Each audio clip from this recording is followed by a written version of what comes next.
The ATX DAO podcast is brought to you by our friends at Tequila 512. Looking for a way to decentralize your happy hour? They got you covered.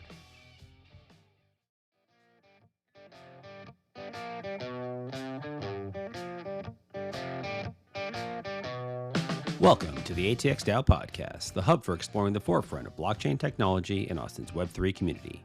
We connect you with innovators within ATX DAO and beyond as we venture into the world of decentralized technology. So crack open a beer and join us for a front row seat to learn about the innovations and trends shaping our digital future. This is the ATX DAO podcast. So how are you guys staying on top of all of the AI news, the developments, like staying sharp? That is a good question. I'm constantly just scrolling Twitter and reading all the articles that I can. So we office here with a bunch of AI folks. So we're in the DEAI office. So Morpheus is here. Who else? Manifold's here. Yeah, and then there's a bunch of like Web 2 companies also, like Synthetify's here. Okay. Yeah, so there's like 5 or 6 AI companies that we just co-work in this space here, and that gives us like a good advantage of it. But yeah, and Akash, obviously. Akash and Manifold run the space here, so that's kind of cool. That's in like, you know, I think Manifold's Solana based, right? And then Quai is here. They're another L1. Oh, yeah. So they've moved in here. I didn't know that, but that's all their fancy equipment over there. Yeah. The wraparound screens. I'm like, bro, why the fuck do you need like 360-degree screens, bro? It's like you're not building a fucking racing sim. It's like, and you're like one foot away from the screen. I'm like, this can't be good for the ergonomics of your neck. But like, yeah, they moved in here. But I think, where is the space? So it's just south of UT. So if you know like where like Guadalupe and MLK is, we're 2 blocks south of that. Yeah, we're like pretty close to the family courts and the School of Information. Yep. Yeah, I didn't even realize that the School of Information is like right there. Like I was like, holy shit, yeah. But it's a great space, man. Pretty close, and there's a parking garage like pretty close by. The only shitty thing is that like the only place to get a good fucking meal is this Arturo Cafe thing here, and this Arturo Cafe place fucking closes at 11 a.m. How the fuck am I supposed to grab lunch at like 11 a.m., bro? Like, it's kind of dick move on their behalf, but like that's not even official lunch time. Exactly. I mean, that's like, still breakfast. I don't know. But like, it's always packed. I think they just cornered the market between the 3 places, between all the tech bros and the lawyers and like the students. So they're like, fuck it, we're just closing up shop now. Yeah. But like, I think it'll start to change too. They have those condos across the street now, and I think there's going to be more residential, so probably more stuff. Yeah, but to answer your question, I feel like, honestly, like the people in the space reading Twitter, but I also think like using a bunch of these products, right? Like once you use these products, you'll know like whether they work or not. I think we were talking about this a little bit off the record. It seems like there's like the nth derivation of like people just building like marketplace agents for their respective chain and then models. And I'm like, there's nothing specifically great about them. So then you just have the alphas and the models theoretically, or the alphas and the data sets around training the models, and then you have to dig deep and go through. But generally pretty disappointing. Like I just think like for the amount of money that VCs have put into crypto and AI, the outcomes have been pretty fucking sad. Luckily, I've not allocated a shit ton of money like that, but like it's pretty disappointing, I would say. I don't know. What do you think? What are you guys seeing in the agentic space? So like, because I think that's always been the use case that it's been like, oh yeah, that makes sense. You give an agent crypto and you let, it goes off and does your bidding. That's potentially a big gateway to, machine to machine, but it seems like that's not materializing. So what do you seeing? What do you think?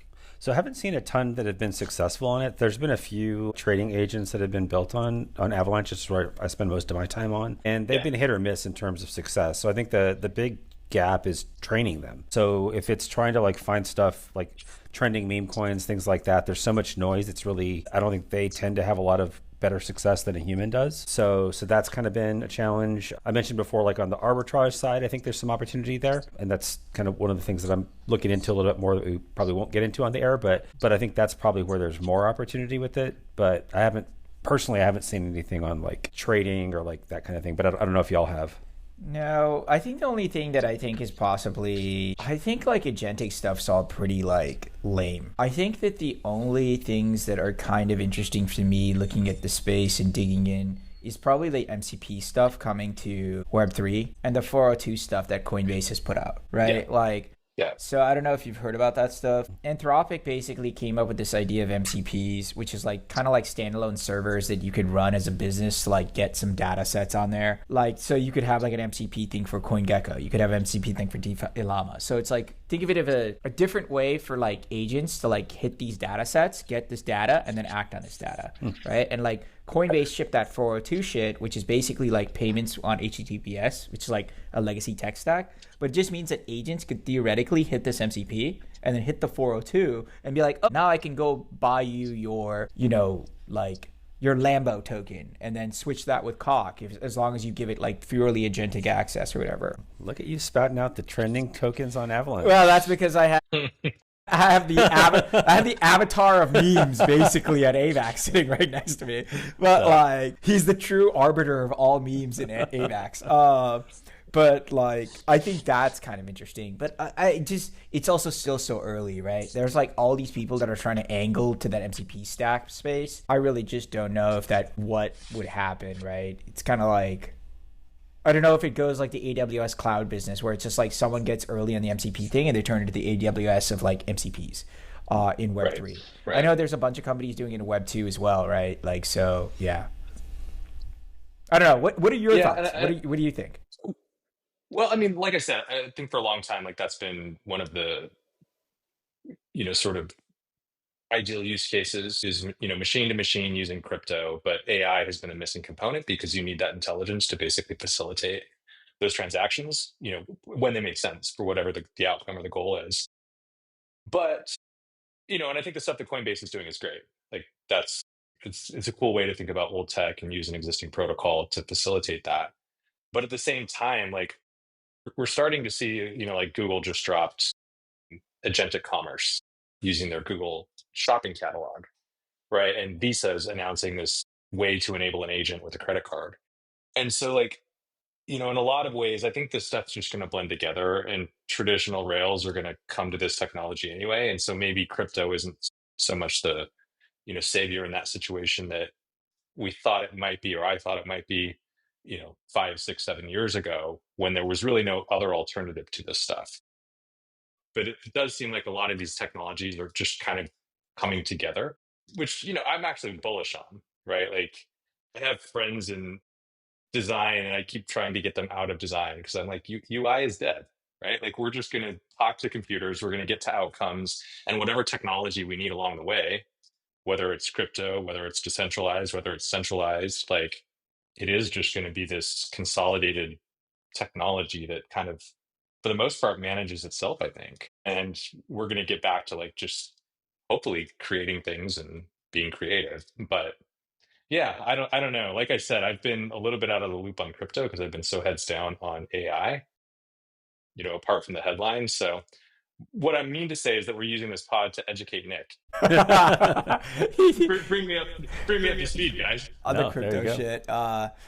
You missed Eliza OS, right? When you were, do you check the Eliza OS stuff, didn't you? And then you also remember, I definitely followed that. And then you also remember the GOAT token, right? Oh, of course, yeah. Yeah, okay, all right. So you're hitting you're still keeping tabs on shit. It's just you're getting the high notes, not, some of the low, sour, dirty undernotes. Yeah, exactly.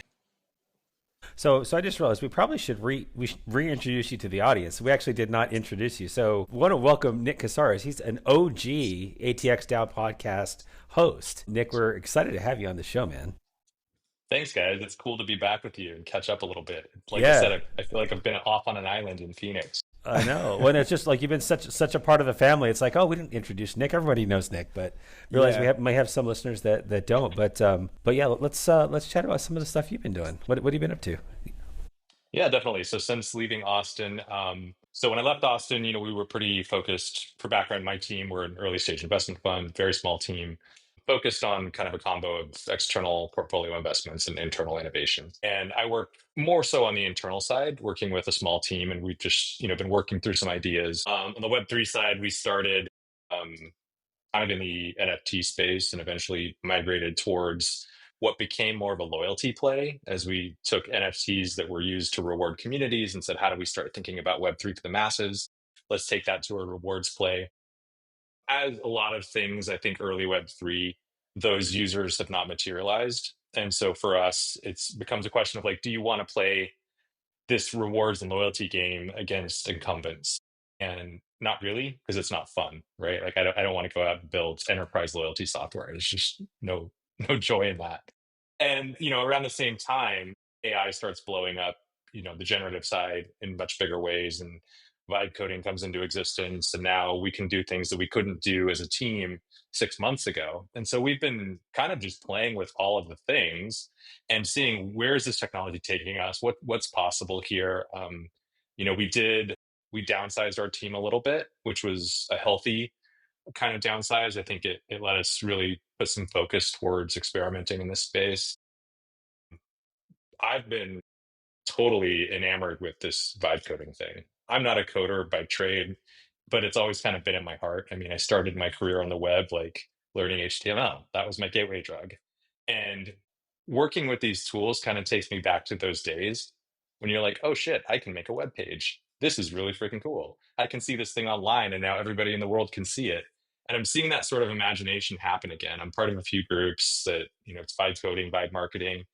And you're just seeing people of all walks of life like come to this, and they're like, oh, I did my PhD and blah blah blah. It had nothing to do with coding, but now I can take my ideas and I can make them real.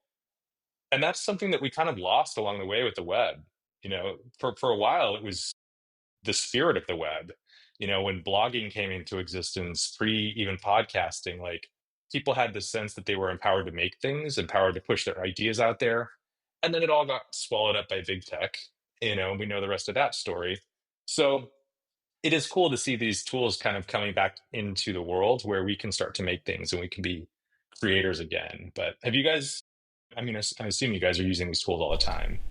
So I haven't done a lot with vibe coding. I use AI all the time. So I use it for the pod, for the blog, for pretty much anything that I do with graphics and things like that. So definitely have learned all of that side of things on the creative side of stuff. I do want to get more into doing like the actual coding part though, so I haven't dug into that just yet, but I've watched a lot of videos on like Cursor and some other things like that. Like that seems to be the main one that folks are finding the most success with. But yeah, it's definitely one I want to look into. Yeah, personally, like I try and avoid it. Like I know it's kind of contradictory.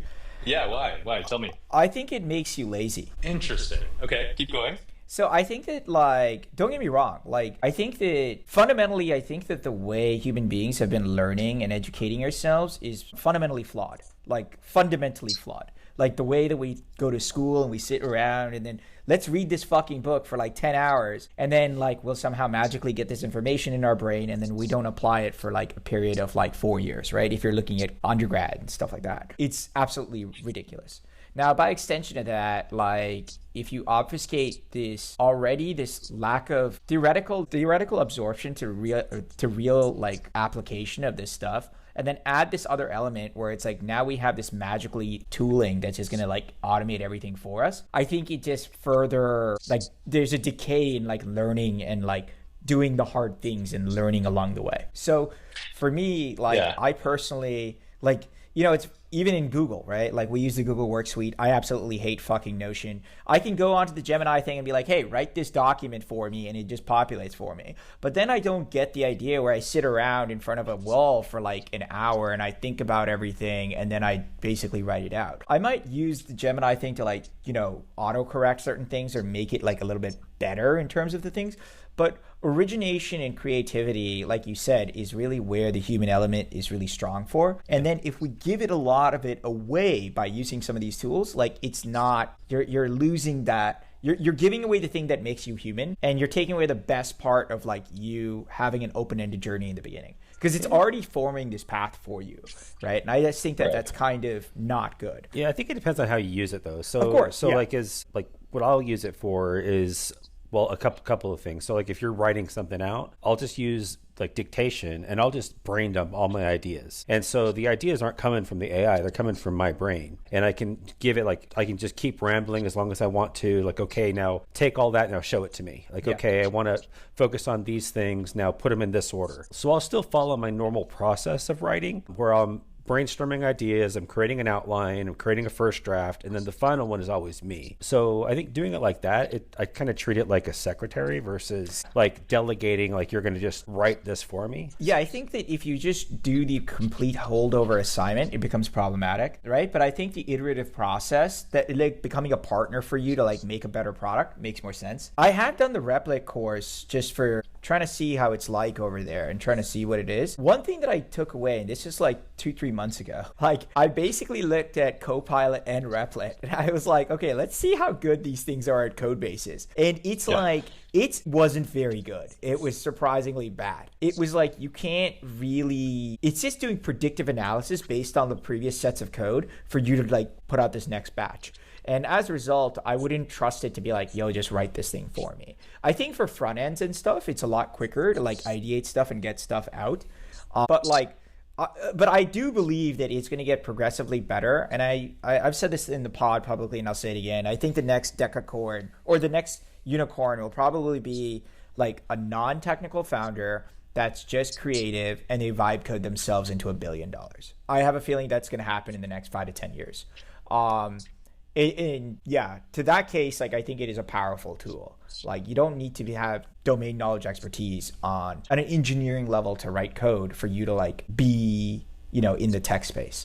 And so let me contrast that with my use of it, because I think it's a little different. And I think like I'm maybe the opposite of you guys in terms of the way that I embrace it. So for me, it's been more of it's given me freedom. Right. So, there are things that I'm never going to be a domain expert in. I'm never going to be an expert level, right? I'm never going to be an expert level, you name it, like a legal analyst. But what AI has done is it's opened the door to be able to have conversations and explore paths without that expertise. Right. So let me give you an example of something that we're working on. I'm not going to go into too much detail because it's actually something we're working on, and it's not quite ready for prime time, but I'll kind of go meta on this. So we had an idea. It's in a regulated space, and we don't have any domain experts on the team in this particular space. We have, I wouldn't say like miles deep development experience, but we've got some decent development experience. We've definitely got the design side and the product side, generally speaking, but we don't have that focus. And so we were able to go out and find a subject matter expert. He's done PhD level work in this topic. Sit him down, talk through the problem, talk through some ideas. And then I sat down with AI and I treated Gemini 2.5, which is pretty damn good, by the way, but I treated it as a thought partner. And I said, hey, you and I are going to write a PRD together, and we're going to iterate through this process of designing a product together. And, within several hours of just back and forth and having a conversation, and again, not letting it lead the way, but really using it as a way to check my thinking, to look for gaps, look for opportunities, explore things that maybe I wouldn't have thought of. In combination with using this outside expert opinion, it actually got us to something very usable, to a point where we could sit down with an AI coding tool like Cursor and start hacking out a prototype to the point where we can take that. Now, there's a bunch of stuff that's not going to be fixed, right? Like it's not going to be compliant with certain frameworks, and it's not going to be production ready. But we can get that POC to a place where we can put it in front of somebody and say, does this add value? Does this create, utility in your life? And to me, it's a whole new sort of cycle time that didn't exist before. Like the amount of time it would take to do that with a traditional product cycle is crazy. Like that's 3 to 6 months of work. Whereas this condenses that down to a couple of weeks max, and you're already getting feedback from potential users and can put this thing into alpha. So like, does it dumb down my thinking? I don't know. The jury's out on that for me. I think that it actually has opened my mind up to being a lot more creative with the tools. And it's pushed me to kind of question my own assumptions, my own patterns, more than it has sort of just led me down paths. Yeah. No, I agree with that. I think it depends, like for me personally, on what my expertise is in something, how I'll use it. So if have the expertise, it's my assistant. If I don't, it's my teacher, it's my brainstorming partner, Sure. That kind of thing. So like when I was in school, I had to write Python code and Bitcoin script. And I'm very novice in both of those things. So it was helping me like, okay, why is my code failing? And I could put it in there and it'll say, oh, this is why it's failing. You did this part wrong. And I said, okay, but why does it need to be done that way? So it can like actually teach me stuff as if it was my tutor that was just helping teach me what I was doing wrong. So I'm still learning. It wasn't writing the code for me. And so there was a lot like, and there's a lot of stuff that I'll do that way. Like if I'm kind of researching something and it's like a 40-page white paper, I'll just drop a PDF of the white paper in there, and then I can ask it questions like, okay, well, why is this that way, or why is it like that? And then it just helps me to learn too. So I think for me, I use it differently depending on what I need. Do I need delegation, or do I need to learn something? Yeah, and that's actually pretty critical. Yeah, knowing what you need in the moment, and that dictates how you use AI, is really, really important. I think the context window is growing bigger and bigger. And as that context window grows bigger, right, and that model will, I have a thesis that also like Claude will eventually, or Gemini or Anthropic, and all these models will eventually pay you to use them exclusively. It won't be the other way around, because they want to have a better contextual window, right? See, the human beings are by extension, like, you know, like the Matrix thing where they made us the battery? Yeah. We are the fucking battery. We're a battery of good and bad ideas. The problem is that you need to feed the model both good and bad ideas for it to understand and decipher like human beings and how to produce better work, either to be a partner or ultimately for it to create itself, right? So we are the battery, but I think that to increase the quality of the work that they put out, the responses for it, that contextual window, right, that they can put around these data, which is us, will go bigger and bigger. So as that improves, I think that you won't even have to be like, when you put in that next white paper, it'll be like, hey, Luke, just read through this. I know you're going to have some questions over here on this, but like probably just letting you know that these sections, this is the reason when you're reading through this, I'm going to preload these responses for you. I'm going to mark it down for you because it's going to see this pattern of behavior in doing this.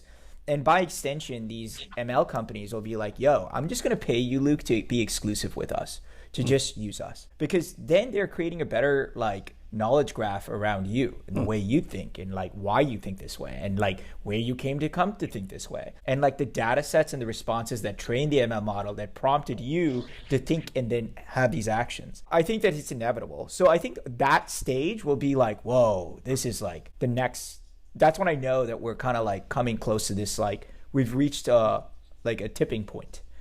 I think that's also relatively close too. I don't think it's very far. Well, you're talking about my thesis about Altman's dystopian future with UBI and WorldCoin. Oh, yeah. I mean, yo, anyone who has a name balls in their name is pretty spot on the money, right? At least one of two of the money. But I think that it's not necessarily a dystopian world. I just think it's like the thing that makes markets work well is information asymmetry. Right? Like this is fundamentally known. And like for models to create better kind of like responses, they need to cut down information asymmetry. The only data stream that is truly valuable on this fucking planet is human beings and their thoughts and their emotions and why they think this way, right? That's the edge. If you understand how and why people think, and you can replicate those neurons firing in like, you know, in a synthetic way, then you have predictable analysis of like how crowds or individuals will behave and like how and why they behave. That truly they're thinking. And like, I don't think that's a scary world. I think that that's a world where it's like we're more close knit than ever, because then we understand how other people think, just like how they would understand how we think. And we possibly would have more empathy with each other. It's not a scary world. Well, but I think the scary world is what do the humans do at a certain point? Right, because like if our only existence is to train and consume AI, like at a certain point, humans are going to get very lost in that process. I don't think so. I don't know. I think there are going to be a lot of humans who fall into this semi-useless category and just decide to exist there, and they're just on this treadmill of creating data and consuming data. Sure, but I also think like, you know, like it's like the Greek philosopher time, right? There was Plato and then there was like Diogenes, or the Book of Dog. He was like, dude, my job is to do nothing. Like, let Plato go solve the fucking problems on the planet. I'm just going to chill here and hang out with the dogs, and just simply being and simply existing is the whole philosophy and thesis, right?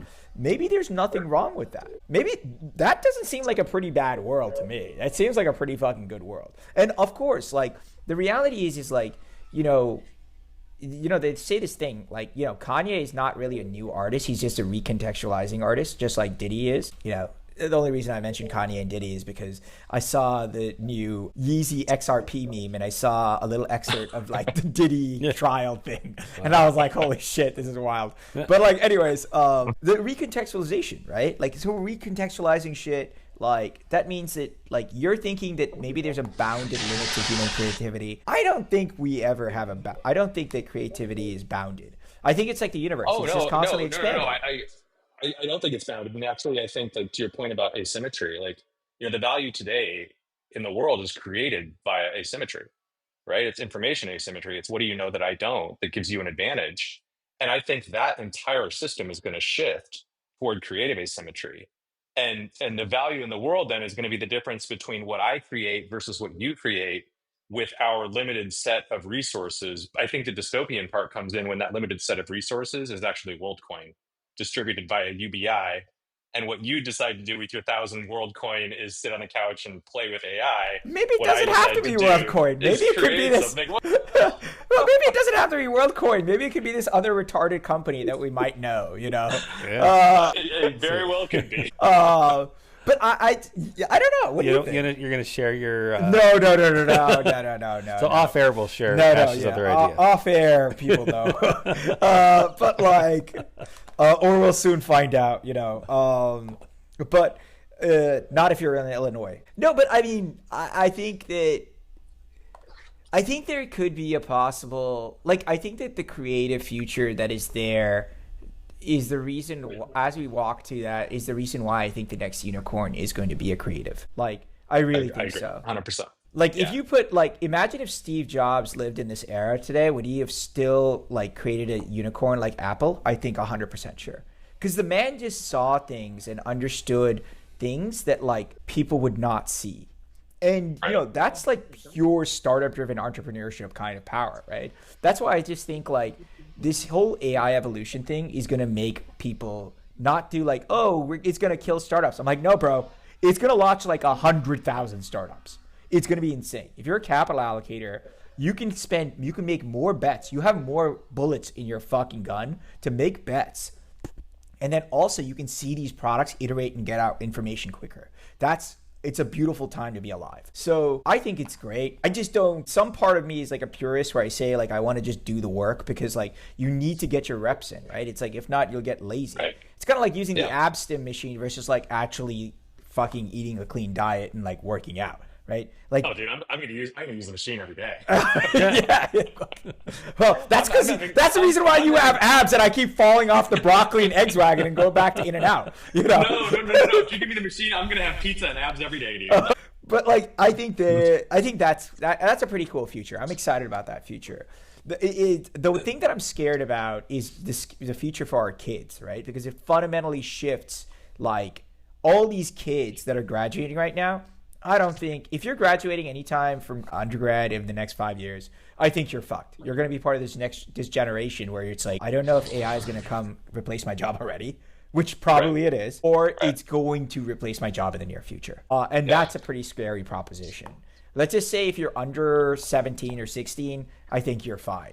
But if you're in the 16 to like 25 category, I'm like, you should be pretty fucking scared. So go back to the jobs thing for a minute, because this has just like triggered something in my mind. So yes, AI unlocks this potential to be creative because now we can do things that we couldn't do on our own before. But if you think about jobs, like, a lot of that greatness, yes, he was an idea guy. He had a keen sense of marketing. He saw through to the problem and figured out how to cut to the meat of what people wanted. But at the same time, like, it took an army of people to build his ideas, right? Like, and he had to find the people that could translate his ideas into reality. And I wonder if Jobs were alive today and had those same ideas, would he have been able to use something like AI to push that forward? Or is the sauce actually in that collaboration with another? Well, I think that there is a certain part of creative exploration together, for sure, 100%. Because it's kind of like playing jazz is like, you're each good at your instrument, but us collectively vibing together and like, is what creates the entire composition, which is true.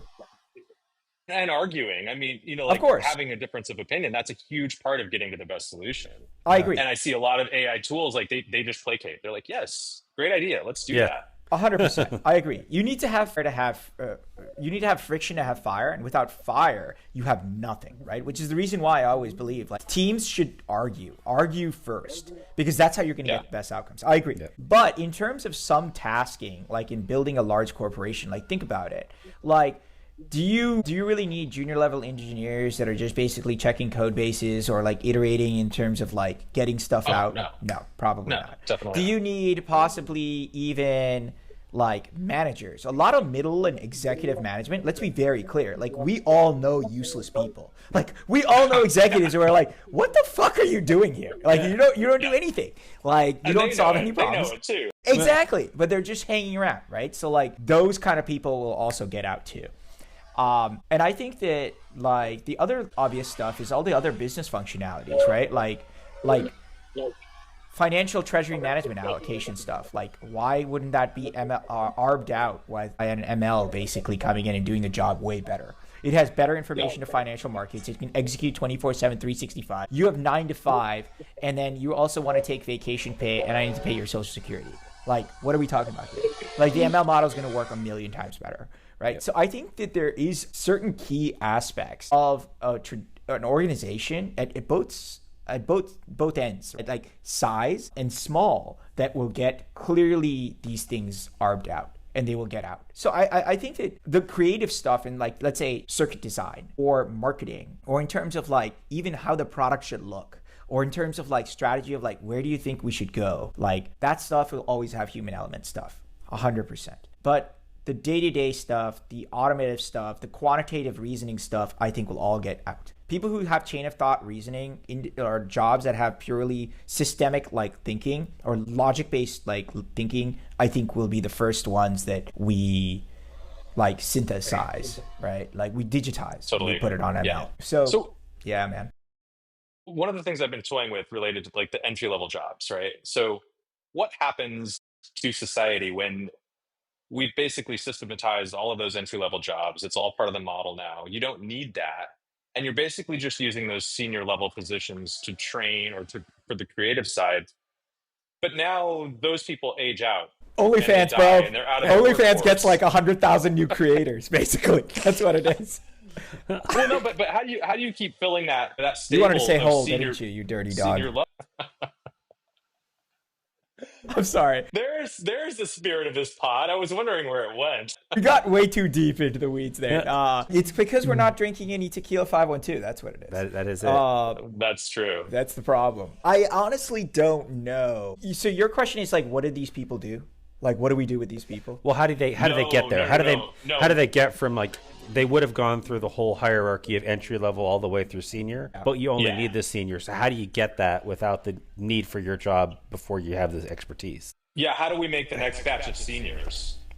I think it's like you literally go, it's Startup Nation. It's literally Startup Nation. That means like you graduate and then you think you have a space. Like I have this thesis that like good startups only exist in the liminal space, right? They're not between point A and point B. They're not point A or point B. It's the space in between. That's where a good startup truly exists, right? Now, that being said, the best way to like see that is that means you see a gap in the market, right? Like it's a very simple way of putting it. That means that you as a founder go and then say, I'm going to use AI tools, vibe coding, whatever it is, to like basically build out a POC, go iterate, start up, and do this. And as you have a string of successes or failures, you will then fit into a senior role at a more senior company. I think that's what it is. Okay, so I don't think people work their way up from the bottom anymore. Interesting. Yeah, I think that makes sense. So yeah, so you prove yourself on your own, and then if there's a need for your skills, or you fail, like there's nothing wrong. Like let's be very honest. You learn more from failure than you do from success, right? Like if I meet someone who's failed consecutively every single time, but failed in different times, and they honestly did it, like I was like, bro, you are consistently finding new ways to fail. I'd be like, bro, I fucking dig that about you. Yeah. Because you're so retarded enough to just go to come back and do it again. And then you're failing in new ways. That's impressive. That's a person that is like, hey, they've seen more than I probably have seen. And we could use that knowledge to our company or our product stack or whatever there is. Like, it doesn't have to be wins. Like, people think that it has to be a win. I'm like, no. See, failures are worth more than fucking wins, bro. Like, that's what it is in my book. That's for some reason that made me think of Avengers Endgame when Thanos was talking to Loki. He's like, if you consider failure experience, he's like, I consider experience to be experience. Like, Yeah. so Yeah. I'm more on the Loki side of things then. Yeah, I'm a hard Loki advocate that Yes. way. But yeah, I think that's how you fail. You fail forward, right? Yeah. And I think that's what really happens to these senior roles. It's just like, it's just really strange. It's a rewiring of the system. So Nick, so what tell us a little bit more about what you're working on nowadays. Like what exciting stuff do y'all have coming up at step 3? And I guess maybe some of it's not public, you mentioned. Yeah. Yeah, so we're playing the tools. We have 4 or 5 irons in the fire with POCs for very targeted use cases of basically taking Gen AI and wrapping it in a very industry specific tooling. And I know that's pretty generic, but that's kind of where it needs to be right now. But like I said, we're looking at some regulated spaces. We're looking at applications for like industrial situations where you have people that are trying to get work done and you're using AI to help them get that work done. But we're doing this all with off the shelf tools as much as possible. And everybody on the team right now is taking on a role of how many things can I do with this technology to help move the ball forward. So we've kind of removed all limits when it comes to assignments and titles, and there's no room for that. It's just move quick. Yeah. That's awesome, man. I think that's good. That's like a good kind of culture to cook. Let them cook. Yeah, it is that. It is that kind of culture. Like, yeah, let's cook. That's dope, man. I'm excited for you. I gotta say, selfishly, I'm saying we both miss you here. Yes, like absolutely. You should come back. But I respect what you're doing out there. I'm rooting for you. Yeah, same. Well, same. as soon as it's not 1,000 degrees outside on either side, let's get together and have some tequila 5-1. Yes. Yes, absolutely. let's do it. Yeah, actually, I have a few bottles in the car right now. So Nice. Yeah, we gotta sync up, and you gotta get a couple. We'll of save bottles. one for us. Yeah. Yeah, let's don't do worry. it. It's a routine thing for us. Like they're a proud Friend of the show. pod. Yeah. That's what it is. Yeah. Nice. Yeah. So- But dude, it was Hi, so guys. nice catching up with you, man. Oh, we got to ask the question. How do people get in touch with you? Just Twitter. Go to X. Yeah. Yep. Nick Casares. Perfect. Awesome. Easy enough. Nice. Very cool, man. Well, we got to have you back, whether it's in person or another virtual one. It's always great chatting with you, man. Miss having you on the show, and anytime you want to join us, love to chat with you. Likewise. Thanks, guys. Awesome. Thanks, Nick. Thanks for tuning in to this episode of the ATX DAO podcast. If you like what you heard, please rate, subscribe, and share the podcast with your friends and colleagues. To learn more about ATX DAO, visit us at atxdao.com and follow us on X, Farcaster, and LinkedIn at ATX DAO. Thanks again for listening, and we'll catch you in the next episode.